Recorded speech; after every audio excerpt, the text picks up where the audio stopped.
முதல் வாசகம். இணைச்சட்ட நூலிலிருந்து வாசகம். மோசே மக்களை நோக்கிக் கூறியது, இந்த முறைமைகளையும் நியமங்களையும் நீ நிறைவேற்றுமாறு உன் கடவுளாகிய ஆண்டவர் இன்று உனக்கு கட்டளையிட்டுள்ளார். உன் முழு இதயத்தோடும் முழு உள்ளத்தோடும் அவற்றை நிறைவேற்றுவதில் கருத்தாயிரு. ஆண்டவரை உன் கடவுளாய் ஏற்பதாகவும் உனக்கு கடவுளாக இருப்பார் என்றும் அவருடைய வழிகளில் நடப்பதாகவும் அவருடைய நியமங்களையும் கட்டளைகளையும் முறைமைகளையும் கடைபிடிப்பதாகவும் அவர் குரலுக்குச் செவி கொடுப்பதாகவும் இன்று நீ அவருக்கு வாக்களித்துள்ளாய். நீ அவருடைய கட்டளைகளை கடைபிடிப்பதில் கருத்தாயிருந்தால் அவர் கூறியபடியே நீ அவருக்கு சொந்தமான மக்களினமாய் இருப்பாய் என்றும் அவர் உருவாக்கிய எல்லா மக்களினங்களிலும் புகழிலும் பெயரிலும் மாட்சியிலும் உன்னையே உயர்த்துவார் என்றும் அதனால் உன் கடவுளாகிய ஆண்டவரின் தூய மக்களினமாய் நீ இருப்பாய் என்றும் ஆண்டவர் என்று உனக்கு வாக்களித்துள்ளார். ஆண்டவரின் அருள்வாக்கு. இறைவனுக்கு நன்றி. பதிலுரை பாடல். பல்லவி. ஆண்டவர் திருச்சட்டப்படி நடப்போர் பேறு பெற்றோர். ஆண்டவர் திருச்சட்டப்படி நடப்போர் பேறு பெற்றோர். மாசற்ற வழியில் நடப்போர் பேறு பெற்றோர். ஆண்டவர் திருச்சட்டப்படி நடப்போர் பேறு பெற்றோர். அவர் தந்த ஒழுங்குமுறைகளை கடைபிடிப்போர் பேறு பெற்றோர்.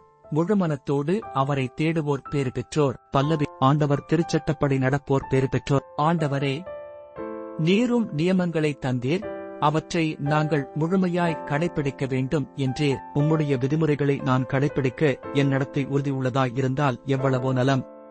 பல்லவி. ஆண்டவர் திருச்சட்டப்படி நடப்போர் பேறு பெற்றோர். உம் நீதி நெறிகளை நான் கற்றுக்கொண்டு நேரிய உள்ளத்தோடு உம்மை புகழ்வேன். உம் விதிமுறைகளை நான் கடைபிடிப்பேன், என்னை ஒருபோதும் கைவிட்டு விடாதேயும். பல்லவி. ஆண்டவர் திருச்சட்டப்படி நடப்போர் பேறு பெற்றோர். நற்செய்திக்கு முன் வசனம். இதுவே தகுந்த காலம்.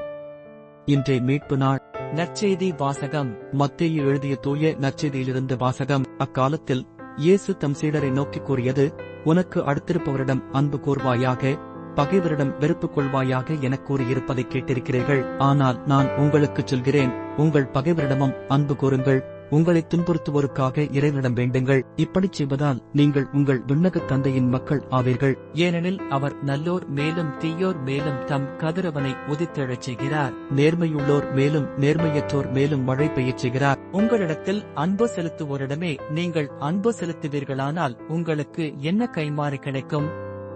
வரிதண்டுவோரும் இவ்வாறு செய்வதில்லையா? நீங்கள் உங்கள் சகோதரர் சகோதரிகளுக்கு மட்டும் வாழ்த்து கூறுவீர்களானால் நீங்கள் மற்றவருக்கும் மேலாகச் செய்துவிடுவதென்? பிற இனத்தவரும் இவ்வாறு செய்வதில்லையா? ஆதலால் உங்கள் விண்ணகத் தந்தை நிறைவுள்ளவராய் இருப்பது போல நீங்களும் நிறைவுள்ளவர்களாய் இருங்கள். ஆண்டவரின் அருள்வாக்கு. கிறிஸ்துவே உமக்கு புகழ்.